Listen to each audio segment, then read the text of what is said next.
Back at the bus, back at it again with another review. This time for the much acclaimed Netflix series Forever. I enjoyed every second of watching the show. Pretty compelling series, man. Definitely visually gripping. Like much more than just the storytelling, which was top notch. I didn't realize that Regina King directed 3 of these episodes.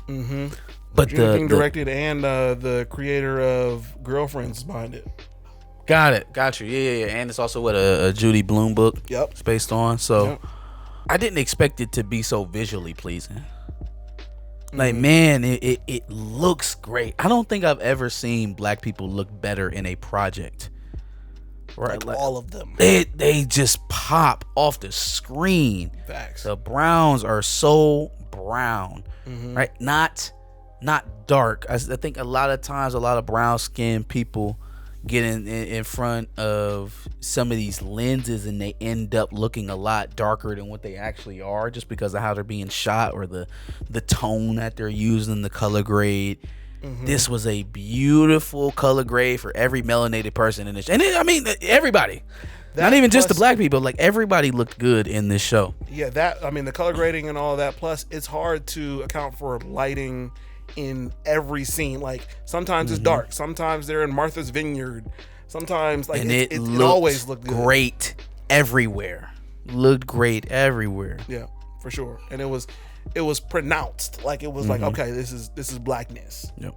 So I thought that was dope too. I thought the music selection was really good. I mean, first of all, they cut them the check when it came to the budget. It feels like summer. Man, like It feels like summer. Childish Gambino, SZA, Lil Uzi Vert. But it wasn't, like, the thing was, it was newer songs that we know, obviously, well, even some older ones. But it always worked perfectly. Perfect To set the timing, mood. placement. Yeah. That's the thing about the score that a lot of people don't. Not even the soundtrack, not the score. The soundtrack that a lot of people don't take into account, because it's not just picking the songs; it's where you place them, the moments that you use, and when they get loud, when you play the chorus. Yeah, you know what I'm saying?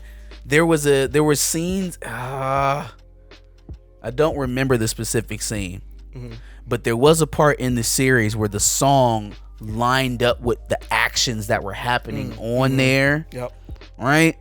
That just kind of it attaches you to the moment. It brings you along to an anticipation along with what's about to happen. So absolutely, I really enjoyed this series, man, and not just from the visual aspect of what we've been talking about, but I appreciated that they were able to tell this story without going into some of the standard things you see happening with teenage relationships. Yes. Yep. Right, like some of the common follies of teenage relationships, they've been able to hurdle, and so now that makes me interested to see what's in store for them. Like, is it possible for them to actually make it forever? Is it going to be just yet another teenage love that goes by the wayside? Yeah. Like the fact that Keisha doesn't end up pregnant, or some person in between them doesn't break them up and then she runs off or he runs off, even though they could have at so many times, right?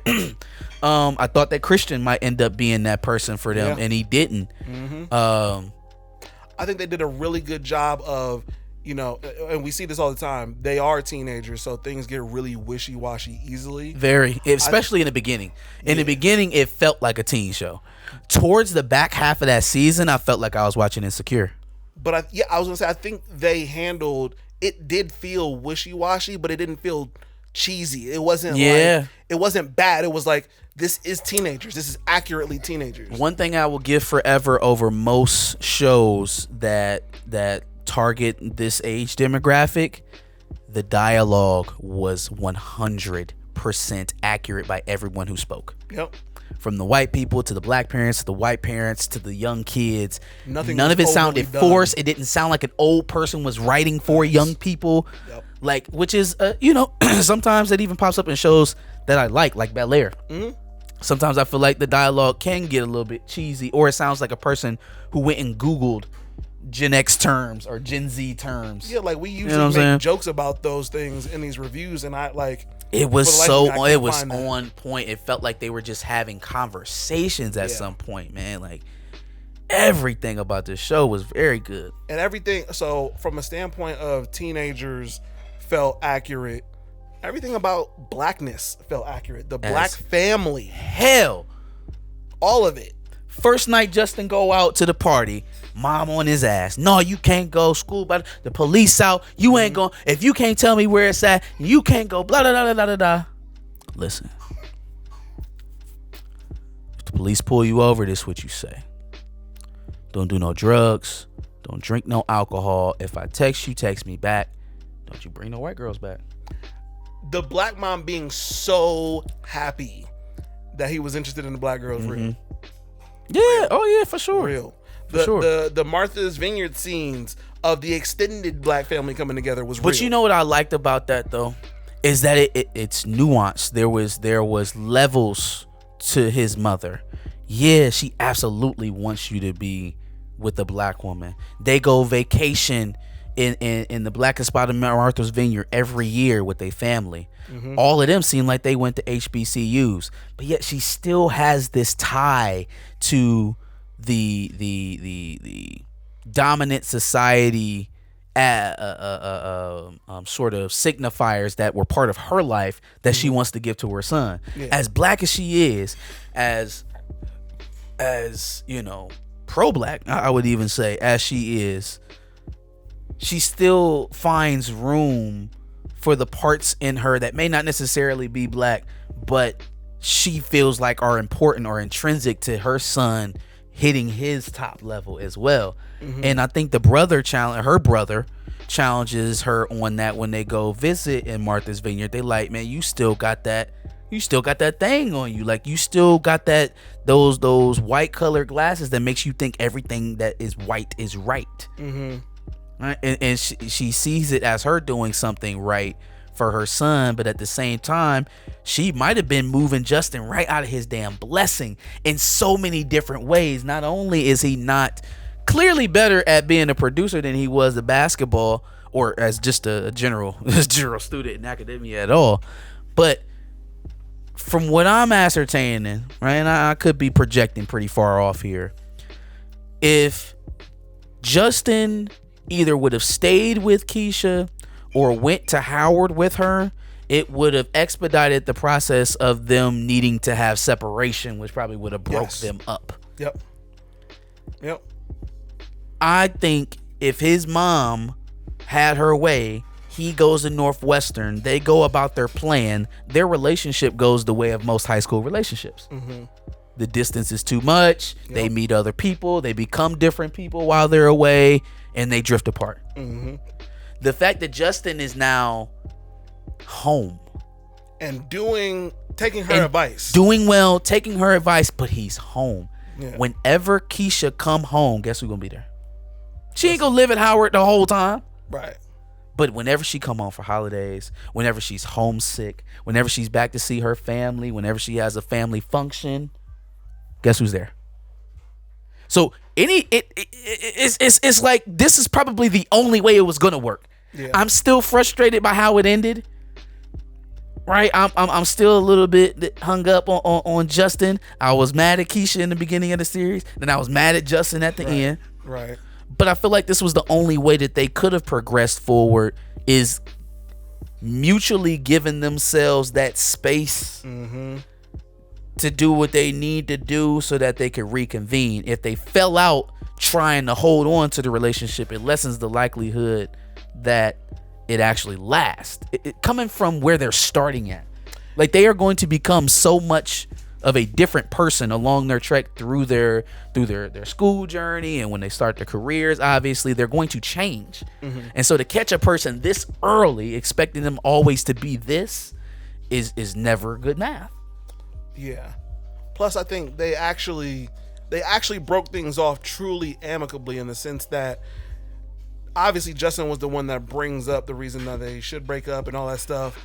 But in taking her advice, it was, yeah, we're ending this, but I'm still listening to you and your side.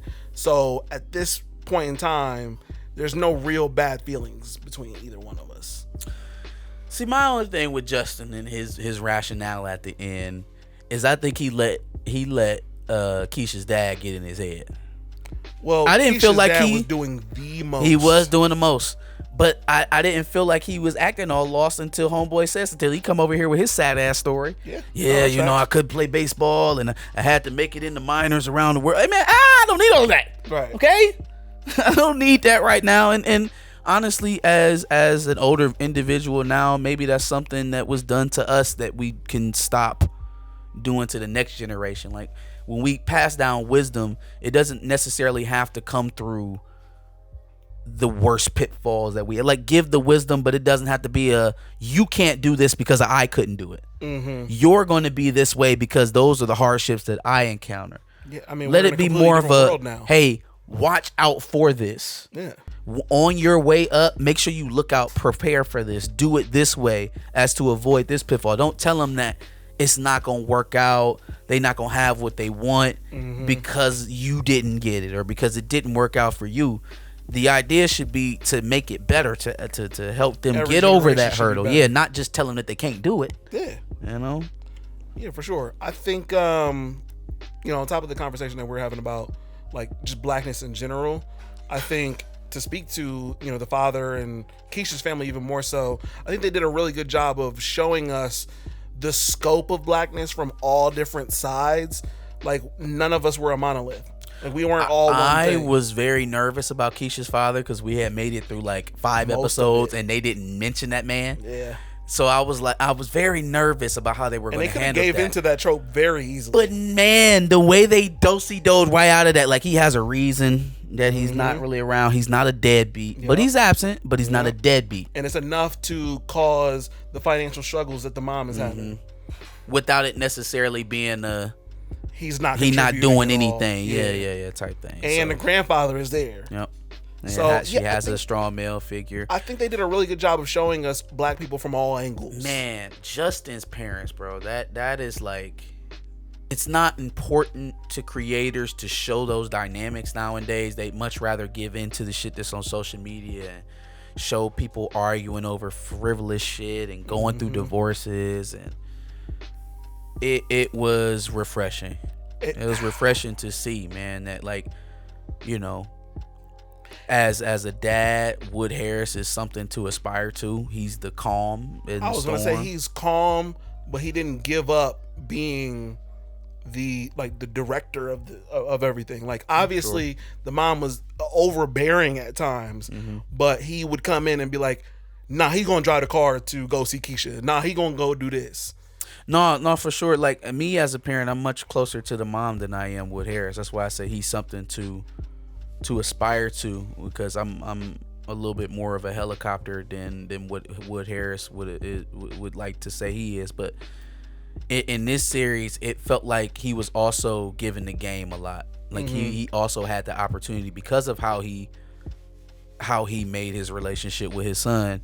He had an open door to politic to him. Yeah. Because his son wasn't afraid of him, he would talk to him, he would listen to him, he would take his advice, and that's valuable, But I think the thing about that is neither side was inherently wrong in how they parented. No.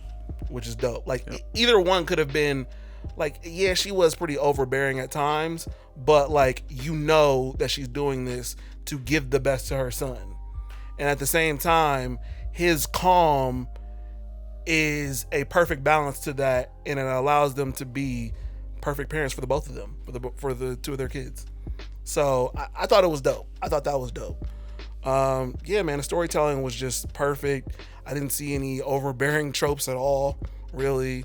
Nothing I could really joke about. The writing was perfect. The acting was perfect on all levels. I would say one thing that kind of made me uncomfortable is that these supposed to be 16, 17, 18-year-olds, and the amount of sex in this damn series. It's like, okay, these supposed to be kids now. Right. Like, I know they adults, I know they grown, but like, you're telling me that this is a little girl. Like, even the way that you dressing her, the underwear she had, like, come on, man. Yeah. Like, I didn't feel like we needed to get that deep into their encounters. Yeah. especially if they're supposed to be that young.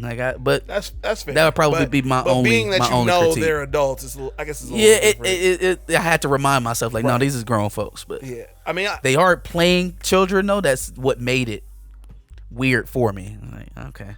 But I mean, they do that same thing in other shows and movies too. So. I'm not a big fan of teen sex scenes in movies. It's just that's fair. It's a very weird. I get it. Asking someone to get in the mindset of a child to have a sex scene is weird to me. Is a crazy thought. Yes.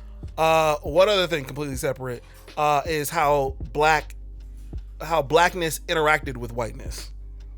Like it wasn't this like behind closed doors, black people are acting like that cracker. And they had the code switch on zero. Code switch was on zero for sure. It was like, look, I'm black, but like we all are. Like I said, like obviously we show different sides of blackness, but then also there was whiteness there, and it wasn't also overbearing. There was no police violence narratives. There was no racism at the racism in the neighborhood organizations. Yeah. Justin comes from a black affluent family on top of the hill, boy. Out goddamn Calabasas. That boy living good. Dad is a successful businessman. Yep. Mom is a successful businesswoman. Keisha, or counselor or whatever. She's in Compton. Yeah. Somewhere. Yeah. But also, she's incredibly smart. She's an impressive, salutatorian, an impressive girl. Like I would love for like athlete. Having a daughter, looking at Keisha, it should actually brought a tear to my eye just thinking about if she could be half of that. Right. You know, salutatorian, a D1 athlete who wants to go to Howard. HBCU for sure. You could only dream of having something like that in a daughter, and so and same thing with Spencer. Like he's an impressive dude. It was kind of weird. Spencer. I'm sorry. Why did I call him Spencer? Justin. When he was, I'm thinking Spencer from goddamn All American. Yeah, I was like Spencer. I was like, where do I? Yeah. Yeah. When he's kind of going through his awkward phase, I'm like, man, he got too much riz to be awkward. He's got too much sauce. Like even when he was not the man, he was still the man, and he just didn't know it. He had too much sauce. I felt like y'all got to dial that back a little bit because he got game. If he's supposed to be the awkward kid that doesn't have a lot of girls, y'all doing it wrong. But the awkwardness was there. The awkwardness and the just the corniness of being a teen in general. I felt like Justin didn't show his corniness until the movie theater scene. That's fair. Like he was smooth. He was smooth as hell with Keisha. But at the same time, he's also a black athlete that's at the party by himself, sitting there alone. Until Keisha pulls up. Yeah. I mean, he had also. He could have been the football player that was, smoozing and interacting around. Sure. So I mean, they showed it, but it wasn't in your face. I think everything about that was dope about the show. Is that like they address it, but it's I'm not gonna smack you in the face with it until you're kind of tired of it. Like I get it. He likes doing music. He's in a Daft Punk.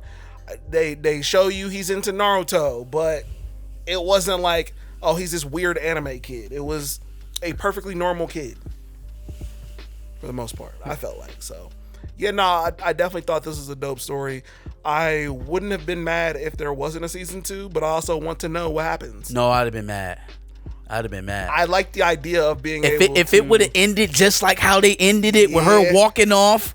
No, hell no. No, I get it. But I like the idea of being like, he's supposed to be like, Keisha. I like the idea of being able to be like, oh, I hope this is what happened, and that's what happened in my story. Oh, like you set it up for yourself. Yeah, like this is what ended up happening to them. But I'm also obviously not mad at getting a season. I'm gonna be honest with you, man. The only way to ruin it is to make them date other people. The only way to ruin it is to make them end up with other people. Now, I would expect to see some sort of a time jump going into season 2. I agree. Maybe sophomore, junior year. They're thinking about what their next steps are going to be. Well, freshman year for Justin, since he's taking a gap year.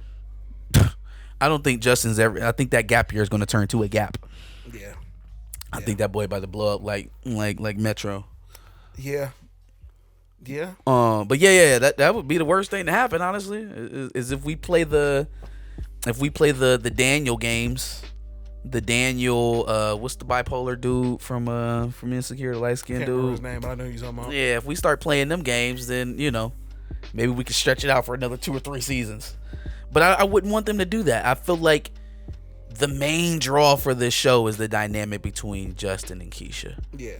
And how they kind of persevere through all the things that would normally knock other people out the frame. So, and if they do bring other relationships into it, I think it would kind of hurt it from the standpoint of this season was them and their story, and everybody else played a role into how it impacted them and their story. It wasn't other people coming in and affecting the story all crazy. Yeah. You know what I mean? So I think that also is, we gotta keep the hyper focus on their relationship. Sure, it wasn't like, I got a little nervous when his homeboy started talking about he was talking to Chloe. I'm like, oh shit, we about to start cutscene into Chloe and homeboy.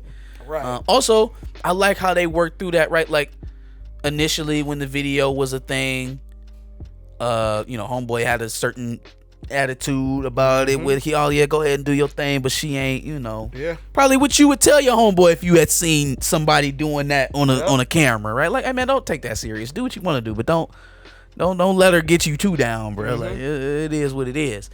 I think that set up naturally for situations in these type of shows for them to have a head to head. Yeah, bro could have been so shitty to his friend, like, dog, absolutely, you on the phone heavy. Could have dogged him. Whipped. But support a friend. Yep. Support a friend. All right, that's your girl. All of that other stuff don't matter. Yeah. Mm-hmm. And she had her support a friend. Yep. Who by all means probably shouldn't understand some of the things because she was white as all. But you know what? I like how they didn't blackify her. I agree. They didn't blackify. Chloe was a white girl, and that was cool. And she was cool with everybody, and she was cordial, and she was invited to things, and she made her appearances, but she wasn't Becky from the block. She wasn't, black scent this, black scent that. She was actively like, "Oh, you coming to my party?" But it wasn't the only white girl in Compton. But it wasn't like, "Bitch, you better be coming to my party." You feel me? Yeah, she talked like she was supposed to talk. Yeah. So that was dope too. So definitely enjoyed the series. Definitely looking, excited for more, and ready for season 2. Absolutely. Give us your thoughts on season 1 of Forever. We got Justin, Keisha. Who's your favorite character? Let us know in the prompt below. Make sure you like, share, subscribe. Come back. Yeah, I don't know what the next thing we're doing here, but check us out. We'll have another show up here for you soon. Facts. And make sure you check out our other TV show reviews. We've got some where we go episode by episode, some where we obviously take the whole season by storm. So make sure you check out our last one, which was Black Mirror. And like you said, be on the lookout for more. Peace.